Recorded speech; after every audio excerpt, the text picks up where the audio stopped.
gentlemen, it is 6 o'clock. Time to begin our June 7th meeting. This time I would like to call for a moment of silence for Mr. John Milliken, who was Mr. Milliken was a prominent attorney here in Monroe. He served 40 years as the city attorney, full and part-time. Mr. Milliken served on many boards and commissions in and around Monroe. A very prominent citizen and was still known and respected throughout the state. He passed on June the 4th. Mr. Milliken, I'm sure many of you may have known Mr. Milliken here in Monroe. As I said, he was a prominent attorney here for many, many years. This time I'd like to call for a moment of silence for him, please. Thank you. All right, this time we'll go, our number one, we're going to move. We had item one we wanted to discuss in the 6 o'clock meeting instead of the 5 o'clock meeting, so we held that over. Item one will be discussion on code ordinance, land usage, and so forth. This time I recognize Lisa. Is that correct?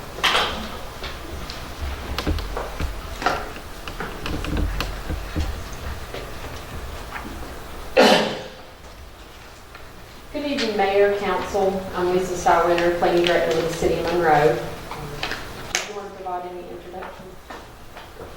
Okay. So tonight's presentation, I will provide a little background history, go over staff's actions that have been taken so far, briefly discussed in some general state statutes, and then quickly go over the probationary rental occupancy permit, rental registration, and minimum housing standards. At the May 3rd City Council meeting, a few members of the Historic District provided public comments that expressed concerns with code enforcement within the neighborhood. Code enforcement concerns that were mentioned included parking in the yard and maximum code enforcement instead of minimum code enforcement. As a result of the public comments provided, Council has requested the following actions take place during the meeting. One was City Manager and staff develop a solution to resolve the parking in the yard violations, and then another one was to coordinate a meeting with the City Attorney to address minimum housing standards. And then the third, look into conducting research to determine how many parking tickets were being paid.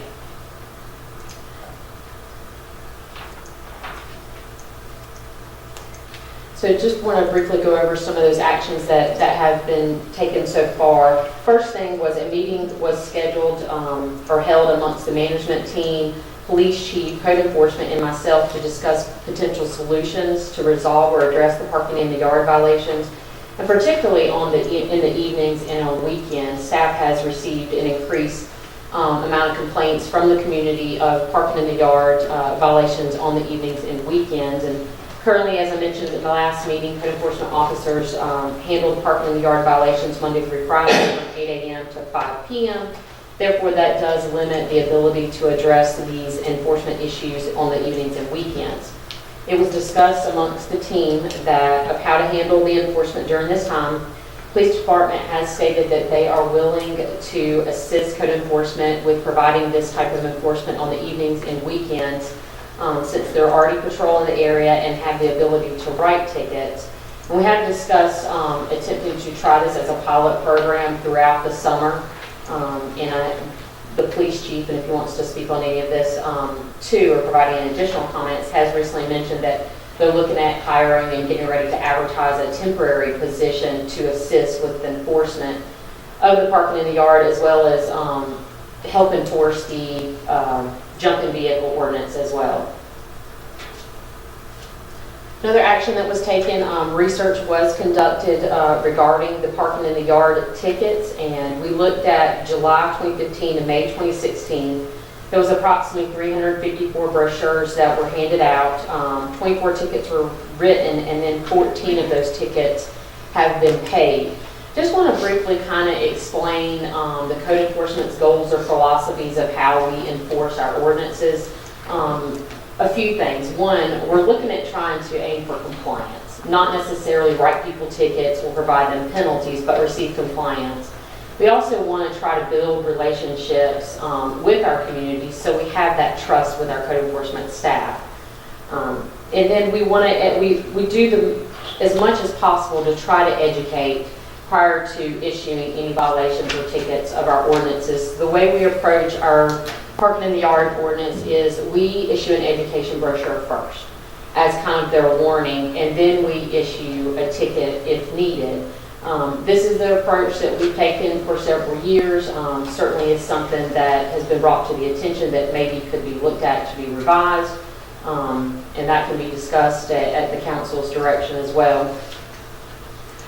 The last action that was taken in an external meeting was scheduled with 2 of the historic district members, as well as management team, city attorney, planning staff, basically in regards to those comments that were provided at the May 3rd meeting.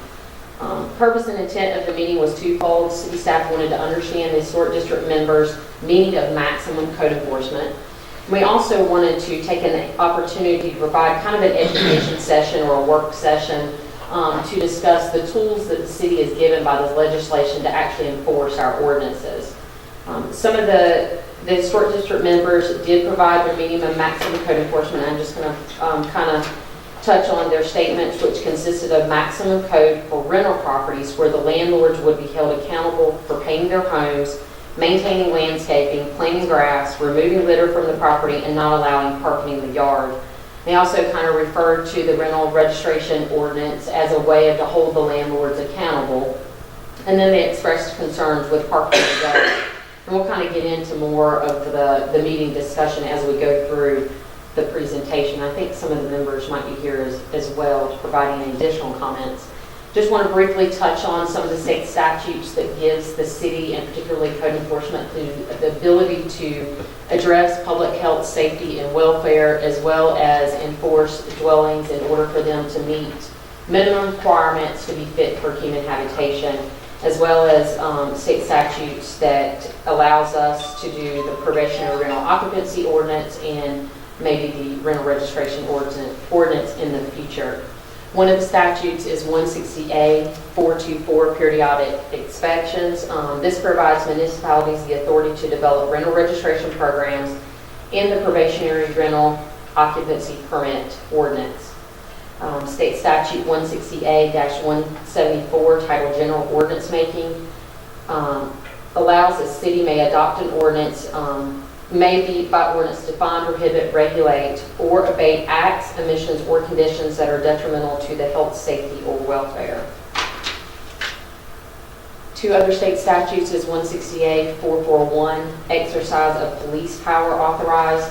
This statute basically says that the city allows the city, if we find or declare there exist dwellings that are unfit for human habitation due to dilapidation, defects, increasing hazards, gives us the ability to exercise our police power to repair, close, or demolish such dwellings.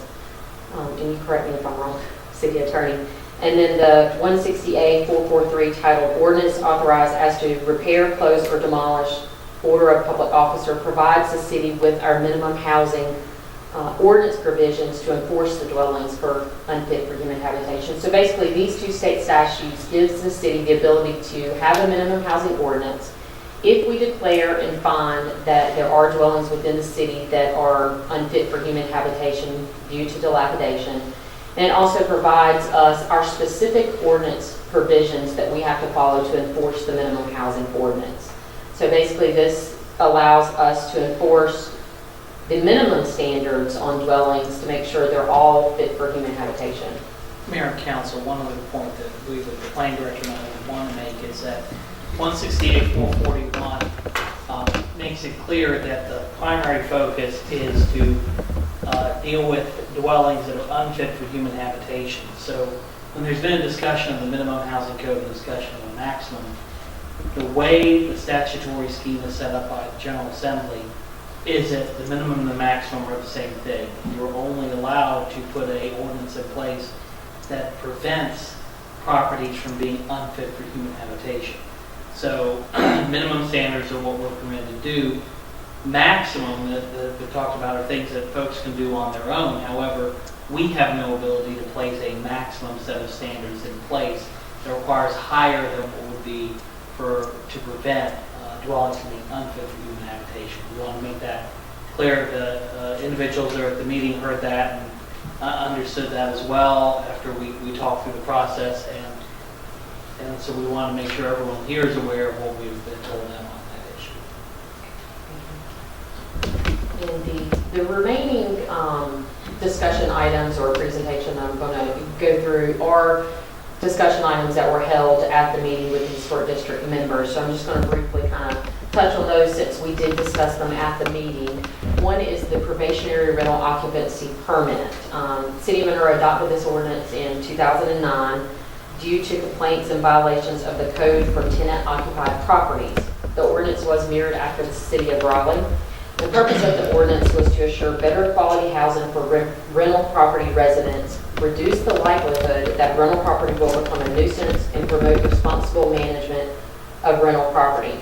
Prop ordinance is based on whether a dwelling unit has received a violation of various different ordinances throughout the city, such as minimum housing ordinance, 2 or more citations of the animal control ordinance, 3 parking in the yard, and I'm just listing a few of them, arrest of any occupant for prostitution or controlled substance.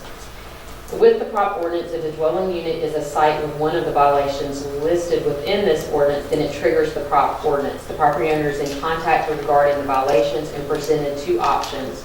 One, to submit a permit application with $50, with a $50 application non-refundable fee, or 2, to evict the tenant, which the property owner can only utilize this eviction tool 2 times for the same dwelling unit within a 3-year period.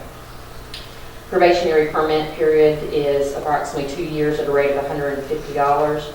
Won't go into any additional detail, but I will indicate that in 2012 the legislation changed again, so now we are required to, instead of 1 violation of those various items, now it has to be 3 verified violations before it can trigger the prop. So staff has revised that ordinance to reflect the new legislation.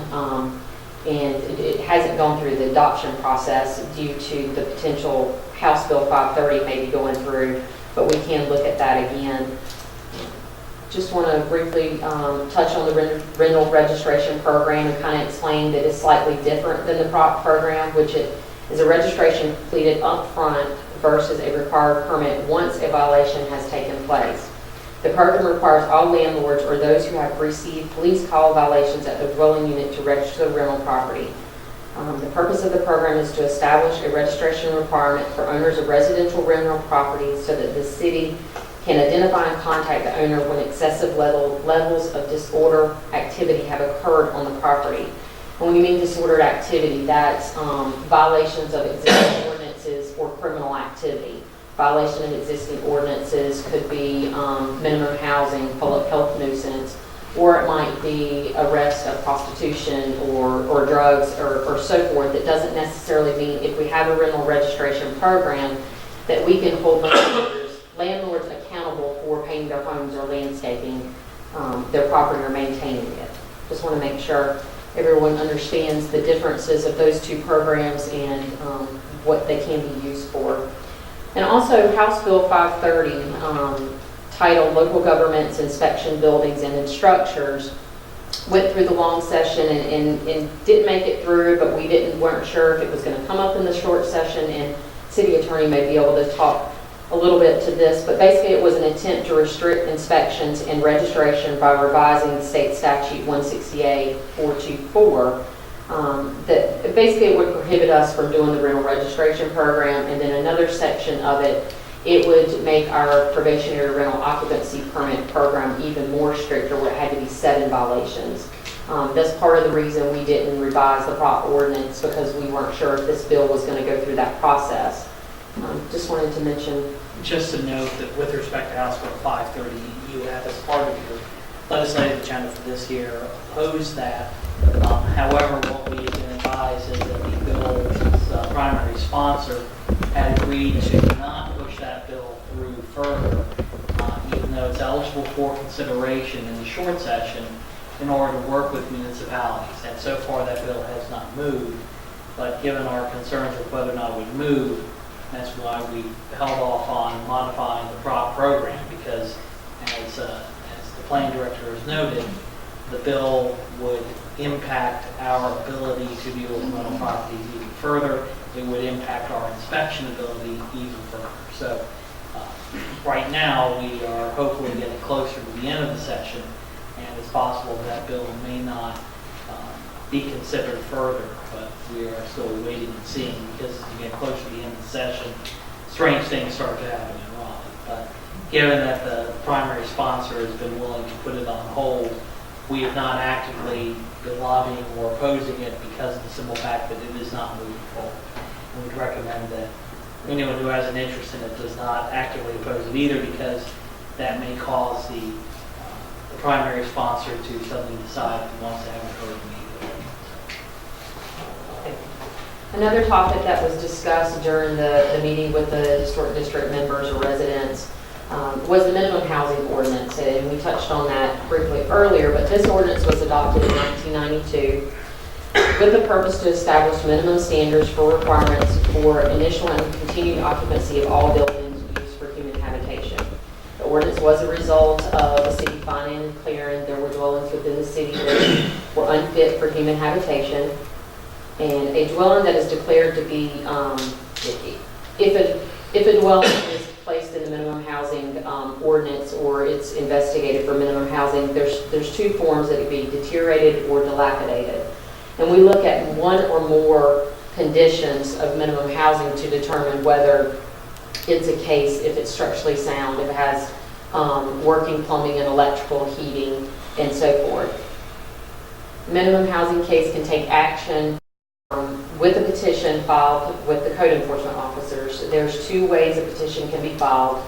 One, the petition is submitted by 5 residents that are 18 years of age that live within the city, stating the dwelling is unfit for human habitation, kind of explaining why they believe it's unfit for human habitation. Another way that a petition can be submitted is a public authority. And just kind of want to briefly go over what our policy has been as a public authority in order that we stay legal, is that we look at 3 or more violations from the exterior if a city official is to start a petition with a public authority. We might look at rotten siding or failing roof to start a petition as a public authority. We're not looking at minor violations where it might be one broken window. I mean, if there's several broken windows, with the combination of a few other violations, it's kind of how we start a minimum housing case. And the reason I bring this up, because I explained to the historic district residents in the meeting that we, as code enforcement officers, have a unique kind of struggle with minimum housing enforcement in the historic district. Because you do have deteriorated, dilapidated homes within the historic district. But do you start a case and use our ordinance to the maximum of its ability, running that risk that it may be demolished and it may come before council to request an ordinance to be demolished? I know that's a concern of the residents, is demolishing historic homes as well as staff. But also, do you not do the minimum housing standard ordinance to the maximum of its ability, because you do have the deteriorated, dilapidated homes? So we struggle with this ordinance in this district, particularly for those reasons. So just kind of wanted to mention that, because that was explained within the meeting. I don't know if there's any questions, but or if I missed any discussion that the manager or the attorney can kind of think of what we talked about and brainstormed and discussed. That Most of the high points. I just want to leave on staff, city council, and management. We hear the concerns of the neighborhood. We've been hearing them for a couple years, and just want the community to know that we are looking and diligently trying to find ways to resolve their concerns, and just some of the few things that we have done within the last couple of years. We revised the public health nuisance ordinance with high grass. We actually revised this ordinance 3 times. One, the high grass used to be 18 inches. We revised it to be more stricter. Now it's 12 inches. Chronic violators, it's been amended to follow state statutes with that amendment too. And then also recently, the ordinance was revised to change the time frame to correct violations from 14 days to 7 days. So we've done several amendments on the public health nuisance ordinance to try to be address the community's concerns. We've also passed a resolution, or council passed a resolution supporting proactive minimum housing enforcement. We've held a historic district neighborhood walk. I think we have another one scheduled for the later part of June. We added an additional code enforcement officer. We held a historic district community forum with the purpose to hear the concerns from the residents, provide input, or provide an opportunity for them to provide input suggestions regarding city codes and ask any questions of staff. We changed the solid waste collection service from every other week to once a week for bulky collection.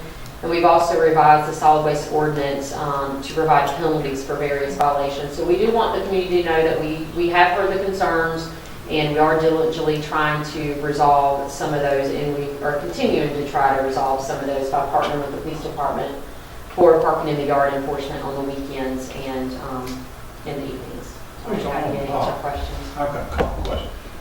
You talked about the 3 violations before you actually started to deeper into looking at some of these houses that need to be repaired and demolished.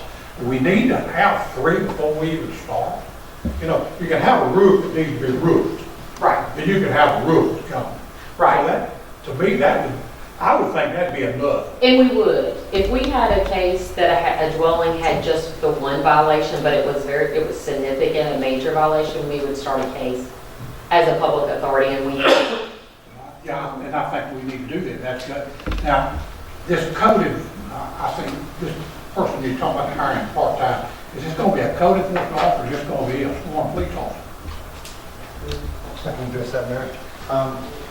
We work together to address this. It would be a civilian employee that would focus on the abandoned junk vehicles and parking in the grass and different parking stuff we would have, that it would work in conjunction with Ms. Steiner's office as well.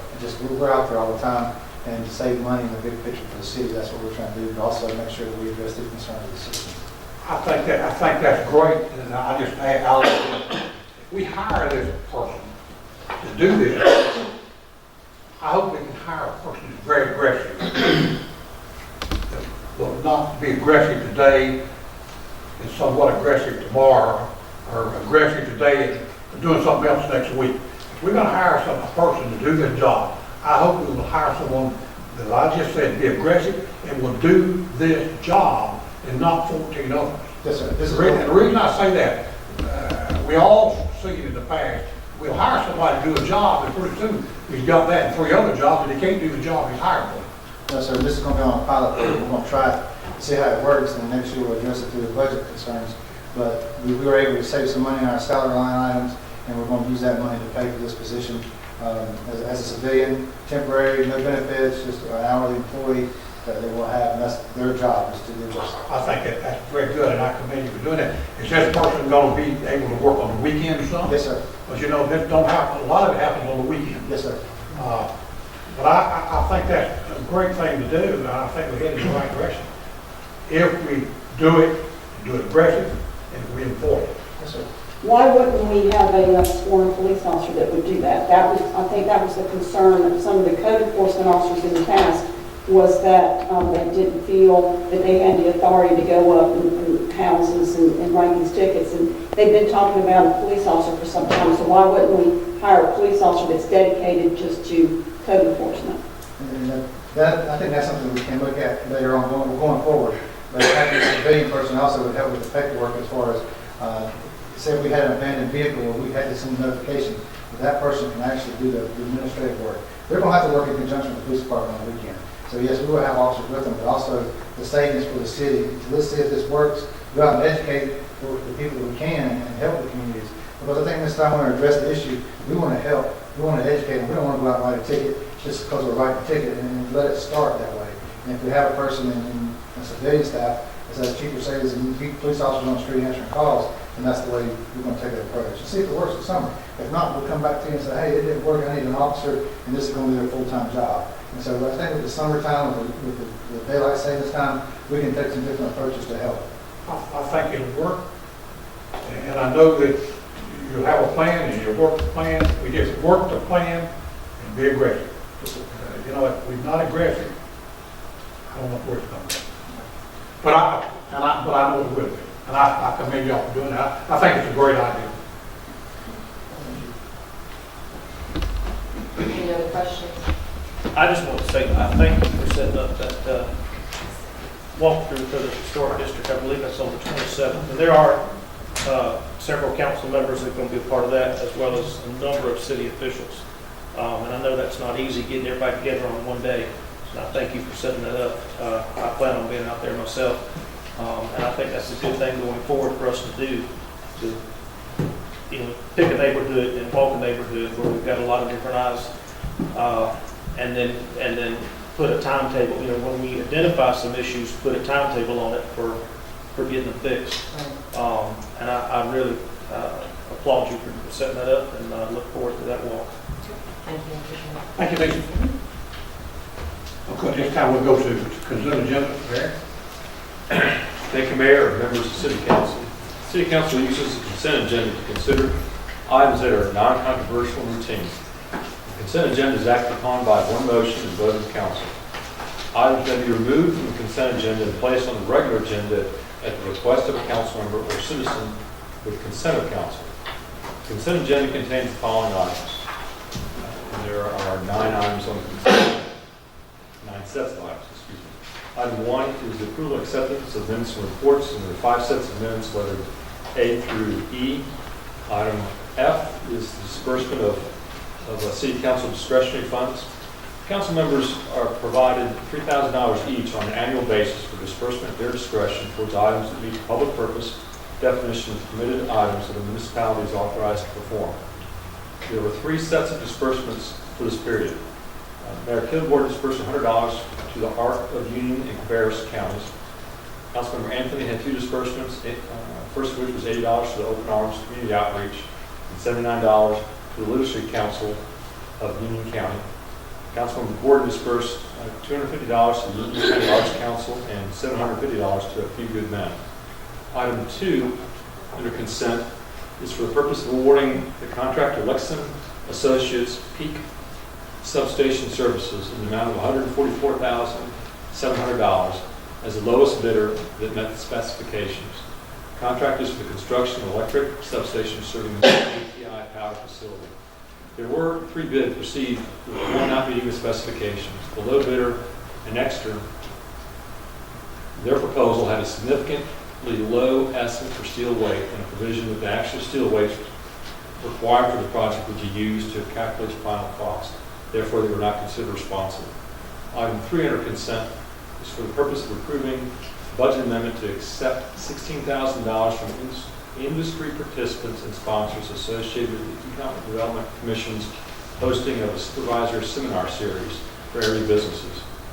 Item 4 is for the purpose of approving budget amendments to establish and shift funding from the current fiscal year to fiscal year ending 2017. And there are 4 projects and 5 items that were similarly funded. Item 5 is for the purpose of calling a public hearing to solicit public comment on July 19th of this year to consider the use of community development block grant funds from the North Carolina Department of Commerce and U.S. Department of Housing and Urban Development associated with the North Carolina Main Street and Small Cities potential allocation of $400,000 to fund improvements of downtown buildings.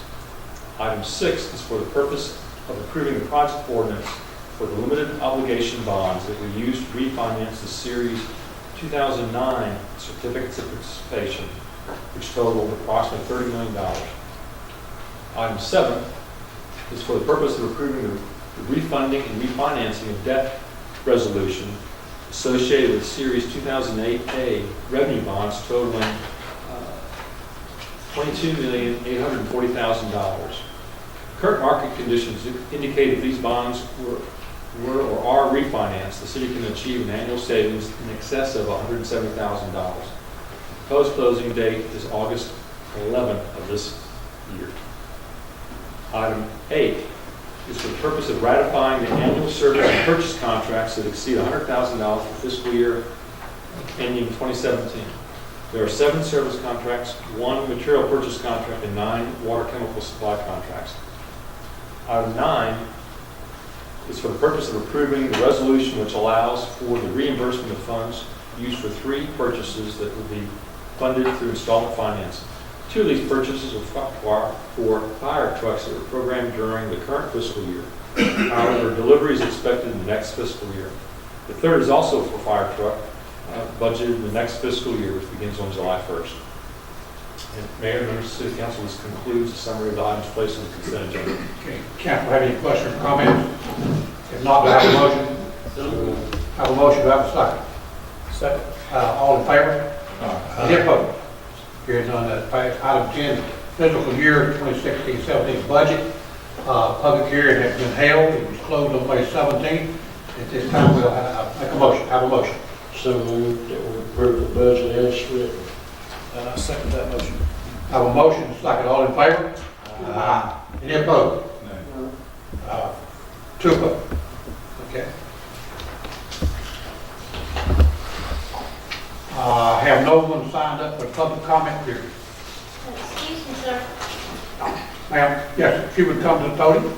Yes, sir. If you will, give us your name and address for the record, please. My name is Mary Rogers, Rodgers.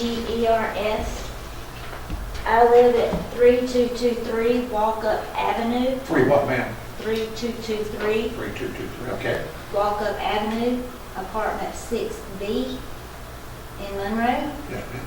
It's Willow Oaks. Yes, ma'am. And I've been trying for the past 2 years to have Anna McCrae. It's directed directly to Anna McCrae because she's told me I have no rights where I live. I've been harassed because I'm white. My sons have been harassed. Today when I was trying to leave because the community knew I was trying to get here, the neighbor in 6A had a friend block my car in with a van. That's why I wasn't able to get here early to sign up to speak. I can't rest easy because of the music, because of the drugs. I've complained to management about the marijuana coming into my apartments from the other adjoining apartments. And when it was brought up, my sons and myself went to the May 10th Board of Commissioners meetings, and McCrae told me in front of all those witnesses and my sons that the only reason I smell marijuana in my apartment is because my sons are doing drugs. I asked her where she got her information. She would not tell me. She said someone told her. She has no proof. And I've been out of work for medical leave. I've had bad anxiety and depression that has developed since I've lived down there. Now the depression is off and on throughout my adult life from childhood stuff, but the anxiety has come about and it is strong. I can't get her to do anything. Now I've been arrested because one neighbor said that I damaged another neighbor's car. I didn't touch the car. But this only come about after I served a restraining. She was served with some type of order for us to go to court because I was charged with her threatening to do bodily harm to myself. Then her car was all of a sudden vandalized. And the only people that saw it was the 2 neighbors, and I have temporary restraining orders against them too. I have been arrested. I've never been arrested before in my life. I had been hospitalized for depression before years ago, but I'm having high blood pressure. My doctor's having a hard time finding the right medications to get it under control, but it's not a weight problem. My blood pressure stems from my mental stress. And it's like every which way I turn. I called the police because the noise, Officer Sykes had told me not to call the police unless it's an actual emergency. At night, whenever there's loud music or people outside doing things that are really loud that keeps me up at night, management has told me to call the police, but there's an Officer Sykes that has told me not to call the police. And I can't get anything done. And the surveillance cameras are supposed to work 24/7. When I signed our lease, September 19th, 2013, I was told they work 24/7. They do not work. Mayor, in that housing authority. Well, the housing part, it does, but I was gonna ask our manager if he would look into this and see if there's any agency that might could assist her also. I don't know what assistance she may need. She talked about depression, whatever. Maybe some agency that can help her, and I'm just saying that. Mayor, she's called several council members and also staff members, and I believe that the city has been addressing and trying to assist her in these concerns. Is that not correct? I believe so. I'm trying to place the name, but. Yes, and one of the issues that have been raised have been housing authority related issues. The housing authority is aware of the issues. I would note for council that she suggested there's a discrimination issue with respect to how she's been treated. Since the General Assembly passed House Bill 2, you no longer have the ability to investigate or review all those issues. But the housing authority is aware, and it appears that these issues are not necessarily issues that are in the city's purview. But I think, as the mayor pointed out, there are resources that she can be pointed towards, and defer to the mayor and manager. That would be my suggestion. If council have any other suggestions, might be some agency or something that can counsel with her or help her, and I'm not sure who that would be. Certainly be open for any suggestions, councilman. I'll be happy to investigate. We'll investigate that, see if we can get some agency or whatever, if there's any way we can help you. A lot of that falls into the housing authority, but we will look at it. Okay. We sure will. Thank you, Ms. Wright. Mayor, Yeah, you got a scout, I see it like you might want to represent. I certainly do. Would you come forward, sir? Yes, sir. Would you like to brag with your mom and dad?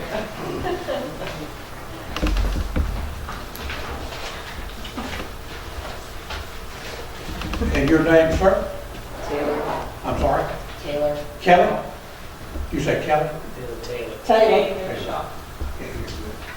Well, we always like to recognize our scouts and any other people that come in that serve our city and county as well. And certainly, we're very proud of you. You look real sharp in your uniform. Absolutely. And we're glad to have you come up to City Council. We want to welcome you back. And Monroe, thank you for bringing it. Are you working on a merit badge by chance? I'm working on my communications merit badge. Very good, very good. That's great. Well, I hope you continue to work on all those badges and come back sometime. Would you, all the badges portrayed out here, looking sharp. I know you're going to do well. Thank you for coming, and come back again if you will. Okay, that's all. I have a motion to adjourn. Motion. I have a motion. Do I have a second? Mr. Mayor. Yes. Yes, sir. 1 minute. Yes, sir. I'm sorry. My name is Keith Oliver, I live at 701 Lancaster Avenue. Last time we were here, we talked about the firefighter that got killed. And I would like to make the same request again tonight for the one that drowned or in the lake, that the city do something, a resolution to Cheryl's Ford. Cheryl's Ford. Cheryl's Ford. Yeah, and that we make sure that the city's represented at his funeral or whatever. Yeah, very good. Thank you for bringing that to our attention. And I knew that, did they find the second one? Or they found both of them? You know, one died. They found the diver and they found the guy that the divers were looking for. Okay. Very They good. were both in the same place. Absolutely. Thank you. Thank you. Thank you. Do I have a motion now? I have a motion. So motion, I have a second. Second. All in favor? We adjourn.